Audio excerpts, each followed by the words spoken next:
Welcome to the show. I'm Jason Whitlock, and I'll tell you why Ben Simmons has been exposed by the Celtics. And I'm Colin Cowherd. Toronto, disband the franchise. Speak for yourself on a Monday starts now. That may sound harsh. It's not harsh. I don't know about disbanding the franchise. We'll get into that. All right, hello and welcome. We're joined today by Fox NBA analyst Chris Broussard and longtime NBA vet Dante Jones. Let's start in Cleveland, where the Cavaliers host Toronto with a chance to sweep tonight, thanks in large part to LeBron James, who put up a monster game against the Raptors Saturday, including a game winner that left LeBron pretty impressed with himself. The level of difficulty of that shot, it is very difficult. Don't try it at home, Jeff. It's a picture floating around of me besides a little Tykes hoop with a saggy pamper on. And I probably was doing it back then, all the way up until now, being 33. So, it's not things that you dream about, that you get those opportunities. And I've been fortunate enough to just get a handful of those in some of the biggest moments, in my career. All right, no doubt LeBron's been incredible so far this postseason, with the third most combined points, assists, and rebounds through 10 games, falling just behind Michael Jordan. Cowherd, can these playoffs vault LeBron past MJ? No, I think playoffs and playoff success are great for stars. Superstars is a different ballgame. Your legacy's different, your standards are different. At this point, LeBron could score 70 a game. He loses in the finals in 5, it doesn't matter. He could be average in these playoffs. He beats Golden State, different ballgame. Kyle Lowry, Victor Oladipo wins a series. John Wall beats the Celtics. John Wall's got a different reputation. LeBron's the Beatles, man. We're talking about you got to have platinum on 3 more albums to get past the Beatles. He's right in the middle of making Thriller. That's what this has been. This is Thriller. Every song has been a hit for 10 games. And so I disagree with you. I'm not going to simply evaluate this on championships. This is the greatest 10-game postseason stretch I've ever seen. And if they just make it to the finals based on expectations, I wouldn't have a problem if people started saying, you know what, he's got a case against Michael Jordan. If they win the championship over Golden State or Houston and people said he's better than Michael Jordan, I'd be right there with him. He's got to win this championship to pass Jordan. And I think if he did win this championship, which I don't expect, and I won't hold against him if he doesn't, but if he could beat Golden State with this group of role players, and Kevin Love, other than these 2 games, has been a role player, then I think the narrative would sway toward LeBron, or at least among a lot of people, from LeBron to MJ. Anything short of that, look, this is still the Indiana Pacers, I know you're from Indianapolis, and the Toronto Raptors. Let's not make this, he's playing great. He's arguably playing at a level that's unprecedented. But it's still the Indiana Pacers and the Toronto Raptors. He's not in the West doing this. Let's not disrespect the Indiana Pacers, because the Indiana Pacers want to be the worst matchup for anybody in the Eastern Conference, period. They play a level of basketball that is suited for the playoffs. So let's not do that. And number 2, the Toronto Raptors are arguably the second best or the third best team in the NBA this year. It could either go Golden State, Houston, Toronto. But Toronto has the second best record in the NBA this year. So they're not a bad team whatsoever. They're just bad matchups, and that's what playoff basketball is about. Now, LeBron James being better than Michael Jordan, that case is being slowly proven throughout these playoffs, because you said he wasn't a closer. You said he couldn't score the ball. He said he defers sometimes. And he's taken over basketball games. He's scored. He's also made people better. And he's made clutch shots. So what else can you say except the championship argument? And the championship argument says he has this record in the finals, but we don't count MJ's performances in the first rounds when MJ did not even make it to the finals. We just take his finals record, and he said he's won all the finals. So it's about what you like in life. If you respect it, well, I'll do this. If you have kids and you're going to teach your child how to play basketball, who are you going to teach them how to play basketball like? LeBron James or Michael Jordan? You're going to teach them how to just get a bucket, or you're going to teach them how to make people better? You're going to teach them how to drive, make shots. You went too far. Damn it, that is what you're going to teach your kid, to be unselfish, make big time plays, and to lead. But mind no you, reason I to think they denigrate both Michael are. I think they Jordan. both are the best two players in basketball ever. I don't think you agree they're have the to best pick two. one. I don't think you have to pick one to be the best. You do get, though, there was a few years ago where it was just understood, Brady will never surpass Montana because Joe was 4 for 4. Then volume comes into it. And you're like, well, hell, Tom's going to the Super Bowl every year. I think we are reaching a point here where volume starts to surpass perfection. Jordan's 6 for 6. But you're getting to a point now, and this is why I think if LeBron goes to a third team, I mean, we all know this. He's going to blow them away in everything except the titles. So do you get to a point where if a LeBron went to a third team and still wins all these, Michael couldn't even make the playoffs on a second team. LeBron goes to a third and wins. That's You're the old. skewing That's, the yeah, exact- that's But old. my point old is, we're Washington. getting into a volume play here. I agree with you. I just want to say this, though. To me, Michael Jordan has one argument over the 6 for 6. And I think, in my view, Michael elevated Scottie Pippen and others better than LeBron does. But at the end of the day, and the last thing I would say is, Michael played in a more physical NBA. Absolutely. But what I'm seeing from LeBron James right now is it's the best basketball I've ever seen, and I don't care what era is being played in. These games he's closing out, the fact that the entire burden is on him and he's carrying this team, this is incredible stuff. He's playing tremendous basketball. There's no question about it. But Michael Jordan dominated the NBA in a way that LeBron hasn't. Once Michael Jordan started winning, he denied every superstar, Hakeem Olajuwon, Shaquille O'Neal, David Robinson, Patrick Ewing, John Stockton, Carmelo. He denied them championships. LeBron has not denied the other stars championships. Michael Jordan, Scottie Pippen, and the greatest coach of all time denied people championships. Phil Jackson was not the greatest coach of all time when LeBron is the greatest coach of all time right now with 11 rings. He was just a coach from the CBA when he started coaching Michael Jordan. But he has 11 rings. He did it there, and he did it somewhere else. So he's proven his case to be the best of all time. Well, he didn't just dominate with MJ. Well, he did it with somebody else. Brad Stevens hasn't won anything, but we acknowledge he's probably the best situational coach in the league. So even if he doesn't win now, he's still great. I mean, Phil Jackson was really kind of unique academically the way you coached. It was less instincts and gut. It was more a real offense. I mean, I thought situationally Phil was a difference maker back then. Look, a lot of people say Aaron Rodgers is the best quarterback they've seen. But when you talk about the GOAT, it's either Brady or Montana. And LeBron, he has 3 rings, that's close. To me, he has to get more titles. One more. Maybe one more. If if this was the one more, but he has 5 that's more years huge. to play. I agree. I'm just saying he doesn't have to, he's not going to be perfect. He doesn't even have to have 6 or more than 6. But he does have to win a few more, I think, to get to where Michael Jordan is as the greatest.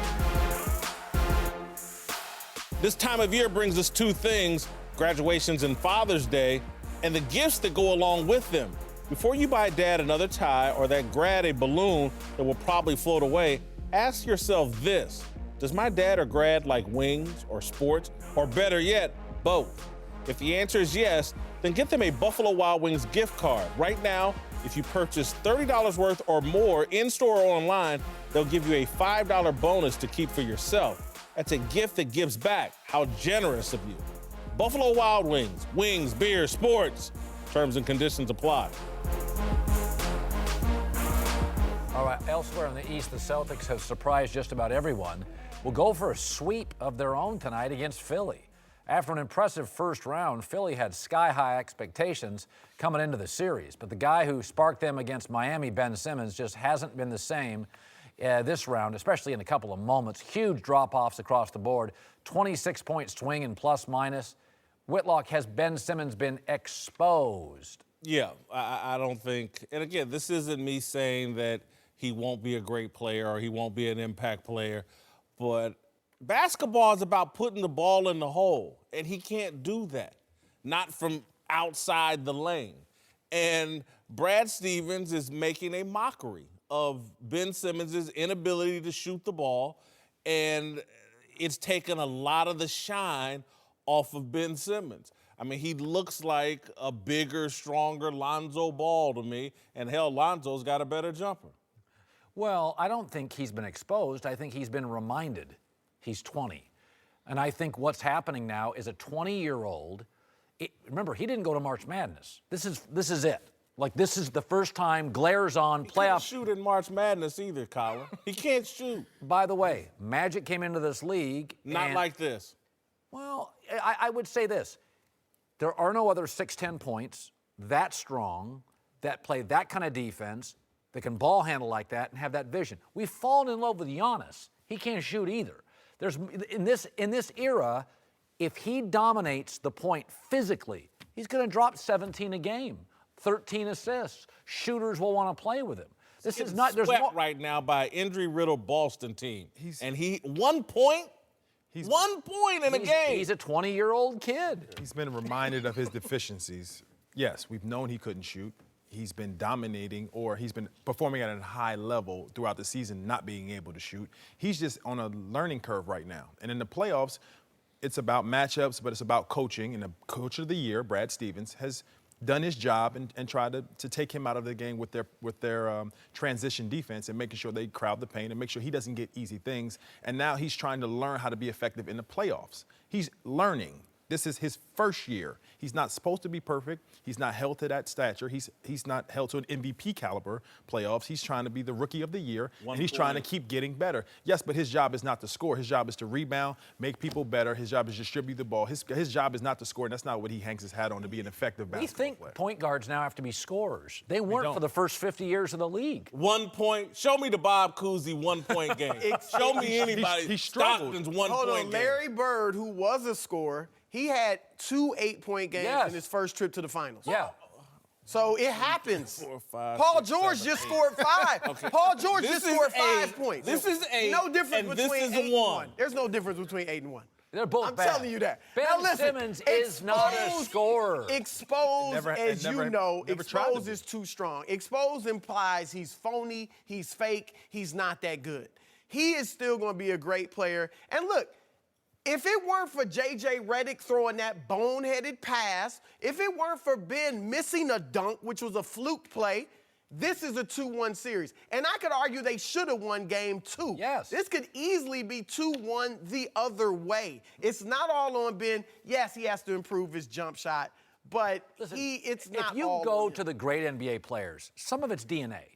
I mean, Wilt was 7 foot and could have won track meets. Okay, Magic was a 6'9.5" point when the league had 6'1". Ben's 6'10", has literally Magic Johnson vision, ball handling skills like point guards. Some of his gifts are not coachable. So the stuff he's got to work on is incredibly coachable. Right. By the way, Isaiah Thomas, broken down body 5'8", ain't improving. His thing is, can you shoot jumpers in the offseason? Yeah, I can do that. Most legends have advantages you can't teach. LeBron's size and strength and speed, body fat, you can't teach that. His stuff's teachable. This is like being an air traffic controller who can't see. And I was like, well, he can do all the other things. He knows how to work a keyboard, blah, blah, blah. I mean, we're talking about 1 point, man. It's one game. Show me the superstar that has that on their resume in a playoff. Show me. Show me. By the way, Who? Westbrook couldn't leave the arena without fighting with fans. That, to me, is a bigger concern. That's like temperament. Like, you're either wired to handle that or not.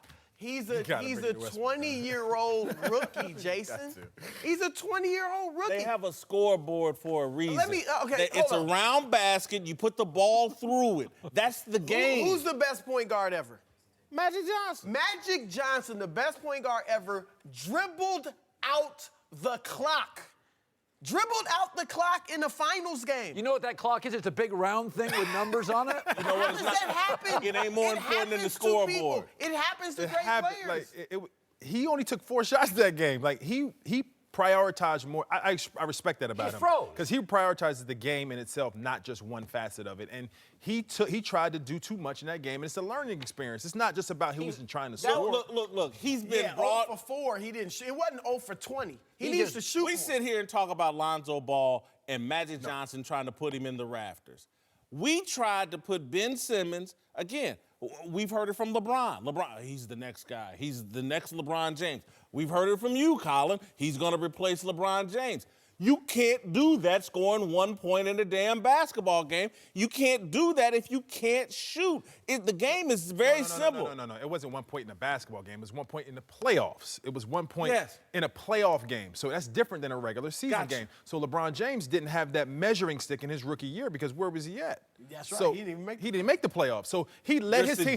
He led his LeBron would've team. scored one. He led his team to a home court advantage in the playoffs and had 1 point in one game in 48 minutes. We cannot judge him off 48 minutes. He's also- one 48-minute And sample. my biggest problem with that is that he was 0 for 4. I think Ben does need to shoot more. If he had shot 8 times, 10 times, 12 times, he's going to score. He'd have more than 1 He bounced point. back. And he scored. Yep, he Like, had he bounced 16 back. bounced back and melted 16, down. He eight, bounced in back. the next game. But you're not judging him He on didn't the, score on, one. on the winning of the game. Scored You're saying the 1 point. 8, down they back. almost Right. got a triple-double. And some critical turnovers and errors. But, who's counting? All right, welcome back. Dante Jones back now, the founder of the Big Lead, Jason McIntyre. Let's return to the NBA where the Cavs, Celtics have absolutely dominated their opponents so far, despite some serious hype for the Raptors and Sixers coming into this round. But as usual, top-seeded Toronto absolutely melted under pressure from LeBron. Philly's youth has come into focus. Some late-game blunders cost them games. They could actually won a couple of these puppies. Whitlock, who should be more embarrassed by their series? I think the Philadelphia 76ers, because Joel Embiid started out the series talking about we don't need anybody. Our time has arrived. We can do it now. They got full of themselves. And here's a beat-up Boston Celtics team with 2 of their best players sidelined for the entire season, and they're making a mockery of the Sixers. I think Brett Brown, the coach, looks bad. We just talked about Ben Simmons looking bad. This is an embarrassing performance from some young kids that got out over their skis. I think Toronto looks embarrassing. They've maxed out. They've peaked. This is it. Like they literally changed their offensive philosophy. They don't have cap space to go get, this is it. I mean, when I look at Philadelphia, I'm like, yeah, they could get a long wing shooter. Redick's probably too expensive. He'll leave. This is the beginning. Isn't Philadelphia exactly where they should be? Messing up late playoff games. The kids are really talented, but are like, the kids screwed up the end of the game against the veterans.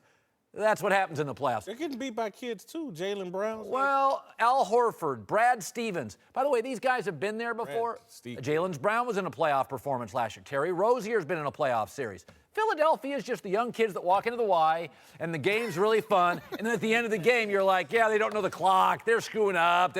I'm okay with what Philly's doing. Yeah, Philadelphia's inexperience and maturity is their factor, coaching-wise and player-wise. The adjustments haven't been made in the playoffs the way they're supposed to. They've made some mistakes before halftime in closing out at half.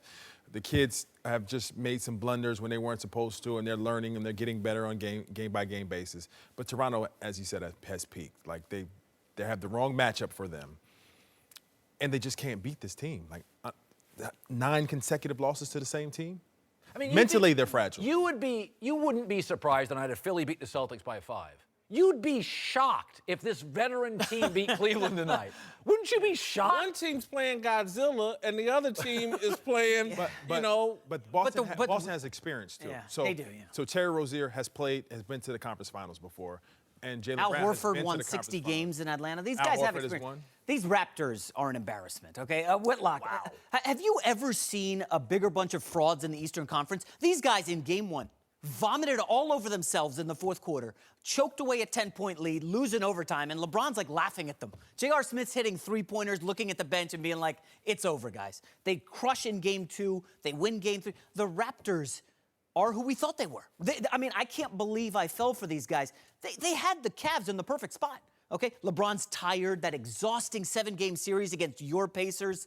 Toronto rested, the best bench in the league. DeMar DeRozan can make threes. Everybody was excited, and LeBron has embarrassed them. Drake is not going to show up to games next year. That's how bad it's been for Toronto.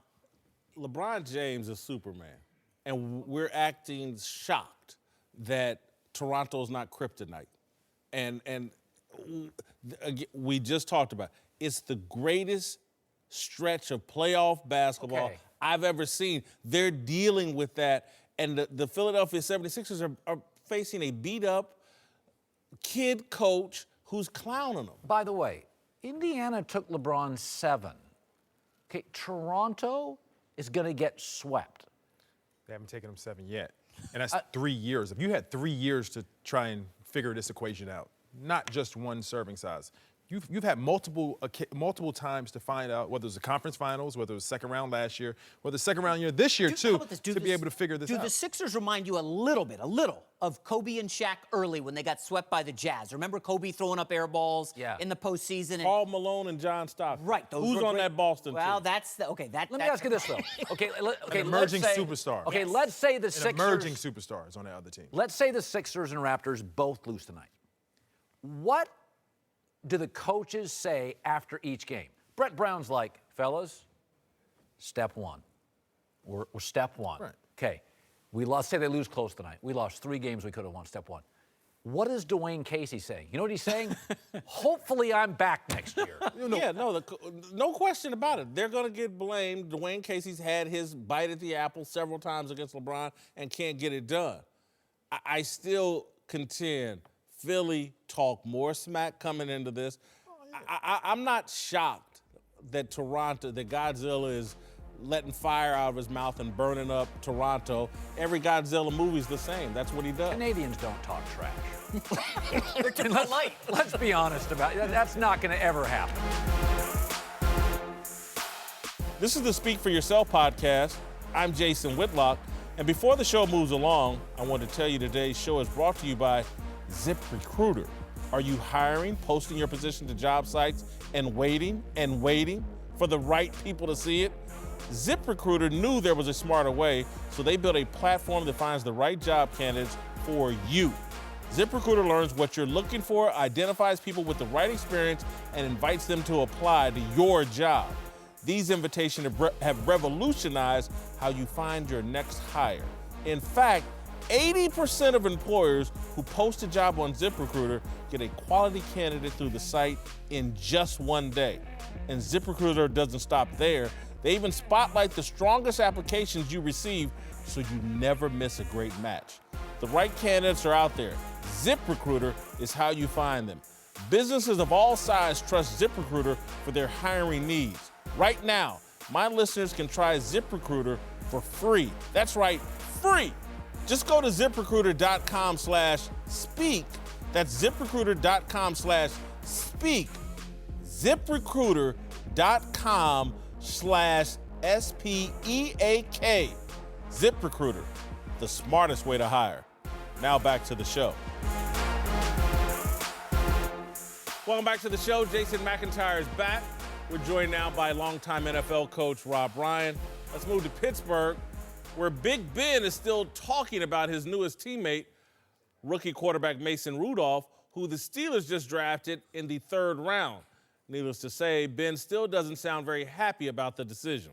I was surprised when they took a quarterback because I thought that maybe in the 3rd round, you can get some really good football players that can help this team now. And nothing against Mason. I think he's a great football player. I don't know him personally, but I'm sure he's a great kid. I just don't know how, backing up or being the 3rd round, who knows where he's going to fall in the depth chart, but helps us win now. Cowherd, you got a problem with Big Ben's attitude. No, I don't get this. So Michael Jordan had coaches fired. LeBron's had coaches fired. Magic Johnson had coaches fired. In the NFL, if Aaron Rodgers or Big Ben are like, yeah, I wish you'd give me a heads up on firing one of my coaches or my drafting, we eat these guys up. Timeout. There's no other Big Bens on the market. There's no other Aaron Rodgers on the market. Otto Porter of the Washington Wizards a marginal NBA player can hold an NBA franchise hostage. Pay me or I'm gone. Big Ben's like, our defense gave up 75 points in 2 games against Blake Bortles. We could use some linebackers and corners. I think he's got a point. I didn't understand the Steelers draft. They took a receiver. They're loaded at receiver. They took an offensive lineman. They got 2 Pro Bowlers on the offensive line. They need linebackers. They need corners. They couldn't stop at the end of the year Cleveland. They couldn't stop Baltimore. They couldn't stop Blake Bortles twice. They couldn't stop Houston with Tom Savage. Last year, Big Ben went on radio. I'm thinking about retiring. I got to think about retiring every year. And so the organization, oh, you're going to think about retirement. We better get a quarterback in here. And now he's acting shocked. This is why you don't write checks that you don't plan on cashing. Don't open your mouth and start talking about retirement. Big Ben looks immature here. He looks like a wide receiver here. He looks like part of the problem than the solution. Get on board with your coaching staff and your organization. Don't go out here running your mouth last year in a power play move, threatening retirement if you don't want the organization to call you on it. And they just did with Mason Rudolph. He looks silly. And I'm his biggest fan. He played the Mid-American Conference. I've loved the guy. I've defended the guy. He looks like an idiot here. No, I agree. I mean, here's a guy, why so sensitive, brah? I mean, really, honestly. Like, give me a break. They drafted a guy that's going to help the team, and he did mention retirement. He gets banged up. He sits in the pocket like no other quarterback because he's so big. This is a good football player. And who knew the GM made a promise to him? Well, the GM never knew a first-round talent's going to be there in the third round. I mean, so I think this is a great pick for the team, for the franchise, which has had great success with guys before. They drafted Cam Hayward when they had 3 All-Pro D linemen. Why would you do that? They can't win now. Well, he's their best defensive player now, and he's a perennial Pro Bowler. They drafted Hines Ward, who had to sit for a year as a receiver in the 3rd round, ironically, the 3rd round. He worked out pretty good. So I think this is one of the franchises that always has the right answer. They get the right players. Homegrown talent. They believe in their players and they believe in their system. And this guy was available, so they drafted him. By the way, when Shazier got hurt, it wasn't the same defense, though. I mean, no, you're right. I mean, absolutely. That's what I. Oh, no question I about it. think Big Ben thinks, listen, I'm dropping 45 against the Jags defense. Right, and but how many 3rd rounders are going to help that Exactly. defense? That's a great point. Right away. You're saying, well, you're going to help right away. Boy, those 3rd rounders, they're hard to hit like that. Like a 3rd round pick's putting you over the Patriots all of a sudden. But their 1st round pick was a linebacker, Terrell Edmonds, a kid from Virginia Tech. Very good player, could start from day one. And, they lost Martavis Bryant in a trade, then they drafted a receiver, which helps Big Ben. I don't understand how a 36-year-old veteran, he won a Super Bowl, your guy, is trying to control everything suddenly at this stage in his career. Why shouldn't he just focus on, what the offense looked awful against Jacksonville? Well, 21-0 right out of the gate. They fell behind big early. Maybe worry about what you can control, Ben, that offense. We'll handle the defense. We'll worry about your successor. You just focus on the offense. How about this? What is interesting here is we're seeing Brady now have this little strife, right? This is about the 4th year in a row. Big Ben has just taken public shots. He's smart enough to know this is going to play nationally. I mean, I don't know if it's Tomlin, GM. He has taken public shots on the organization for 4 years. And you know what? He might be the problem. More than Tomlin, more than Antonio Brown. He may be the person who's setting the immature, unstable tone in Pittsburgh. Not Todd Haley, not Antonio Brown, not Mike Tomlin. It might be the quarterback. I thought you liked it. I do, but not when he does dumb stuff. So one of the Steelers' biggest rivals, the Ravens, who just drafted a young quarterback of their own in Lamar Jackson, which appears to have Coach John Harbaugh excited, saying the team is, quote, in the laboratory, coming up with schemes for Jackson, who is slightly more athletic than current Ravens quarterback Joe Flacco. Whitlock, should Flacco be worried at all about his starting quarterback gig? I think he should be worried about a quarterback controversy because I think it's already began. And they're in the laboratory devising plays. To me, when I first heard it, I was like, okay, they're going to try to use him at receiver and try to get him on the field early. But I think the media, and particularly the woke media, is going to jump on this and play the race card and push the Lamar Jackson narrative. And I think it's going to get complicated for Joe Flacco and that organization very quickly. I think he should be worried about his job. The one thing I would say, I always felt he was more project than prospect. I think you take prospects in the 1st round, mostly in the 2nd. Then you can go some projects. You're not paying him a ton of money. I don't think he or Josh Allen are ready to start. Now, if it was Rosen, Darnold, even Baker Mayfield, who I don't love, I think they're experienced enough and ready to start. There is part of Josh Allen and Lamar Jackson that I think even they would acknowledge they're not quite ready. So I don't feel there's an urgency. Now, to your point, that's the avalanche of Twitter that's real. It's a real component. I will also say this. The best year Flacco ever had was his last contract year. It is his last contract year. He may be, in a way, this may make us get the best Flacco since that year in the Super Bowl. Well, I mean, shoot, you look at both those guys you mentioned, Josh Allen and Jackson. Both those kids, to me, have great upside. Like they're going to be with teams that, to me, they have great upside for a starting quarterback. When will it be? It might be next year for both teams. I mean, look, the offense with the Ravens was terrible. I mean, it honestly was. When you average 5 yards of completion, you might as well throw a lateral out there because that's all you're getting. And that's what Flacco did last year with their offense. So I look for this guy to have every opportunity to be the guy. And maybe he doesn't have to wait for a third down like Randall Cunningham had to when my dad would take Jaworski off after first and second down and put Cunningham in. But I have a funny feeling this kid's going to be a factor in this team. I like what you just said, because remember, John Harbaugh is essentially coaching for his job. He has one playoff win in the 5 years since winning the Super Bowl.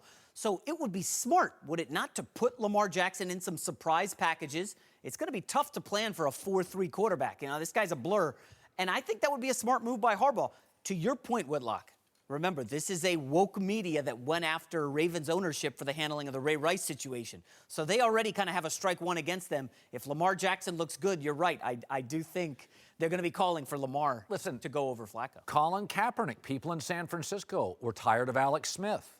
And Michael Vick, when he broke into Atlanta, they wanted to see Michael Vick. When you get these wildly dynamic backups and you're 4-4 after 8 weeks and in third in your division, media or not, you go to a stadium, people want to see the backup quarterback. And Lamar is going to do some stuff in preseason, which those local TV stations are going to show over and over on a loop, and you're going to be like, Flacco's dull. The kid's not. And Joe Flacco has never been great. There's always been like a tolerance of Joe Flacco, never a celebration of Joe Flacco. That's the truth. And so he'll be on a short leash.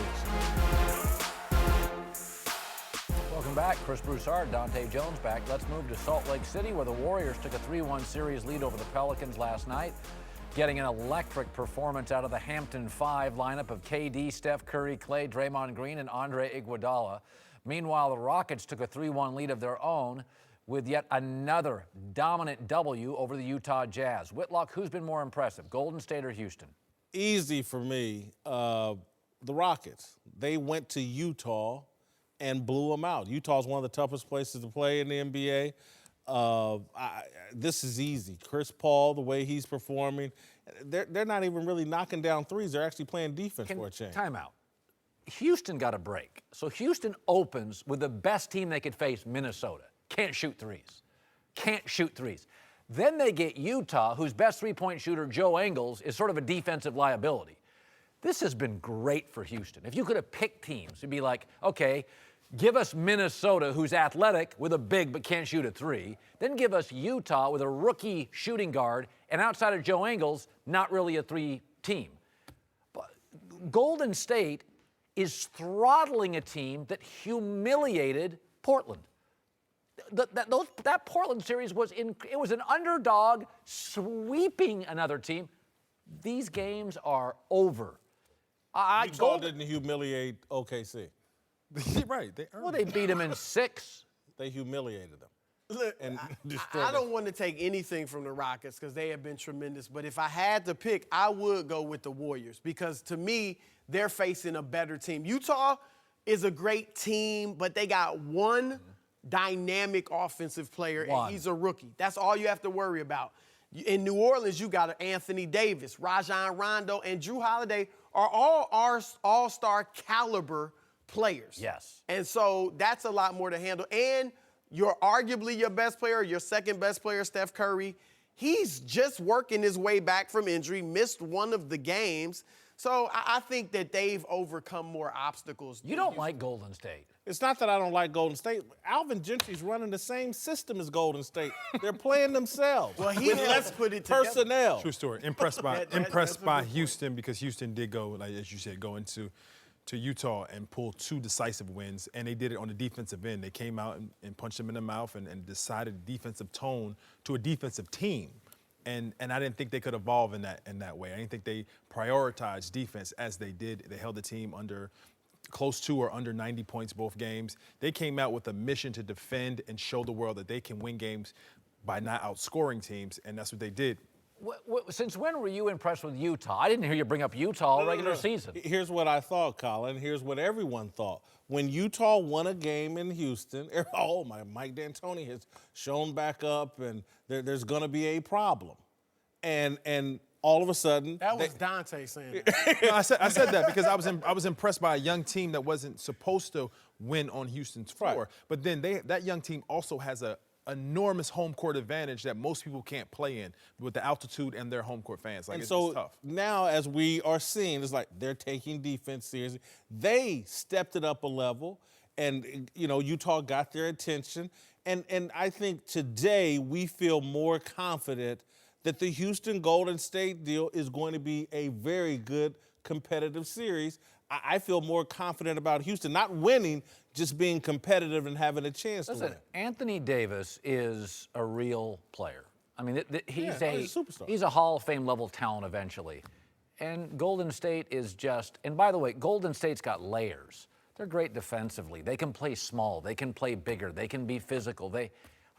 Golden State is just sleeping and crushing people. Last 2 years. Their versatility offensively is good incredible. Lord. I mean, yesterday it was a mid-range clinic with Kevin Durant. That's why Andre Iguodala said it reminded him of Michael Jordan. He was hesitant to make that comparison, but that's what it was. It was a dribble or two and going up with the mid-range shot. Houston, Chris Paul has brought a mid-range attack to their arsenal. But for the most part, it's still in the paint or the three. I think Golden State's more. But it's not impressive. Like, Golden State's not impressive because that's the team that they are. They are dominant. They are a great team. They're a championship-level team. It's not like it's the Utah Jazz or it's the Philadelphia Sixers that, Ben Simmons hitting mid-range jumpers, hitting threes now. They are the best team in basketball. This is what they do. Kevin Durant does that on a nightly basis. He is top 3 in the game right now. He knocks mid-range jumpers out. He can go to the basket. He can shoot threes. But you're criticizing because they're great. Right, Golden State is the only dynasty in NBA where we're kind of like, that's just what they do. We judge them at the finals. We don't embrace judge them now. Shaq and Kobe. I'll give you that, but Yeah, because Kevin Durant went over there after they won a championship. Let's don't forget that. After they lost that. After they won a championship. All right, to a team that already got bounced from the playoffs, the Bucks, who are looking for a new head coach and reportedly will interview Spurs assistant Becky Hammon, which would make her the first woman to interview for a head coaching job in NBA history. Cowherd, what's your reaction? Well, if I owned or ran the Bucks, I'd interview 12 people. Why do I have to interview everybody for the head coaching job? She's the 4th assistant coach for the Spurs. What if I want to interview her so I find my coach and I get my number 1 assistant? I mean, when you interview people, they're interviewing not just the coach. I want to interview my top assistants. And I want to see what Becky Hammon, if she sees the world differently. I mean, the Spurs have a history of being great in overseas scouting. I want to pick her brain on a variety of topics. I want to get some of the sauce from San Antonio. I want to see a woman's perspective. I want to see how she deals with people. And frankly, can I interview Becky Hammon? Because if the first coach I hire doesn't work, she may be. I think half the people they interview are in case the first coach doesn't work. Well, more than likely the first coach won't work for Milwaukee, but I'll they got some talent. They do, but they keep going through coaches. And listen, I'm happy for women in terms of opening up people's minds to the possibility of women can do everything. I'm all for that. I would prefer, if we're going to go this route, though, Dawn Staley. How come she can't get an interview? Well, she's actually proven that she can head coach teams at a championship level. Why can't Gino Auriemma? And again, I know he's not a woman, but I would like to see Becky Hammon go. She had a chance to coach the men's team at Colorado State. I would have liked to seen her do that. But hold on, instead of immediately. She has experience at this 4 level. years experience. At this 4 years of experience at this level. With the Spurs. Right, with the Spurs, and she's highly regarded by her peers, by the people in that organization. She gets high marks, and they say that she sees the game differently. She has a great basketball mind. So yes, to your point, they're interviewing people for their staff, but they also have to create a culture over there in Milwaukee. They have to stop hiring coaches with different characteristics that they fall in love with early on. They have to establish something and then build from there. And I think with Becky, you get that either the head coach or the lead assistant. You get somebody that can actually help and teach you some things from a successful organization. That's what I think. I think she sees the world perhaps differently. That's why I'd interview some old coaches, some young coaches, a female coach. You're just trying to get new ideas in the door. For Dawn Staley, I mean, it'd be nice if she does get an opportunity in the future, but that is college. And if you look at most of the guys being interviewed for all the jobs, they're not college coaches. They're guys from the NBA, they're assistants who may have never been a head coach anywhere. The Spurs coaching tree is hot. Ime Udoka's been mentioned for some Atlanta jobs. guy. James Borregia, he's going to be interviewing in Milwaukee as well. So to learn for 4 years in San Antonio is great. I don't know for a fact, but I doubt she gets the job. But this is good because when other jobs comes up, she will be a regular interview now and eventually I probably legitimately do not know the answer to this. Do fourth coaches in the NBA normally get interviews? That would be one. No. And then, but the Spurs are a little different. The Spurs are a little has their different. fourth coach been Well, getting interviews? they got two other coaches getting interviewed. No, I know. Udoka Are they the and fourth? Borregia. No. Now, again, we went through the counting earlier. No. 8 being one. and then I just want to add. In that case, I was right. This one, you're right. and now I just want to. Brad Stevens right now looks like the best coach in the NBA, and he came straight from college. So It came straight from college, but it's different. It's different with Dawn Staley. She has to coach at this level and coach men. That is a big thing. It's not that she's a woman, but you have to coach men. I wouldn't say Gino would be at the same disadvantage as Dawn because coaching men is a total different. It's not By better the way, or worse. a lot it's of this different. is respect for Popovich. I mean, Belichick, Matt Patricia got a head football coach. If you walked into a football facility and saw Matt Patricia with the beard, he's wearing the Roger Goodell anti-T-shirt, hats on backwards, he looks like a grad assistant in college. The bottom line is, though, Belichick, it's like, oh, can we hire Matt Patricia because we get some of Belichick's genius? Some of this is respect to Popovich, that people want inside the doors of the San Antonio sauce and secrets. And you brought up Brad Stevens. Look, obviously, he is a tremendous coach, but he's the first college coach to have real success in a long time in the NBA. So they're all looking for that next guy, but you don't. It's a Your crap. favorite Billy Donovan is not. Yeah, not Billy's over struggling. the He was a great college coach. that's more Westbrook. Welcome back. Time for last call. Let's move to NASCAR, where 90-year-old Herschel McGriff became the oldest person ever to race in a NASCAR event. He also played the national anthem on the trombone right beforehand. Cowherd, how impressed were you by McGriff? He's 90. I'm 50. I race home every day to take a nap. After doing television, I'm blown away. First of all, he looks amazing. He looks very good for 90. I want to check his birth certificate. I did hear that he used his turn signal very well, and they did let him take a pee break. Come on. All right, to the NBA, where the Cavs and the Celtics both have a chance to close out their second-round series tonight. Cowherd, who's more likely to get it done, Cleveland or Boston? A coach is always limited. You know, a guy can dribble the ball off a shoe. He can do a Ben Simmons. You can be the greatest coach in the world. Players have to hit their shots.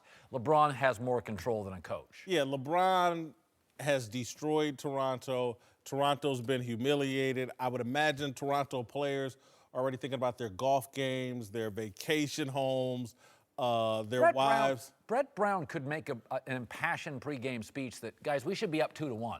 You could get a really good performance from Philadelphia tonight. I don't think you'll get a passionate performance by the Raptors. Yeah, I think if I'm Philadelphia, I don't want to go out in a sweep. So I think their players will be desperate. I think Toronto's players are like, we ain't coming back from 3-0.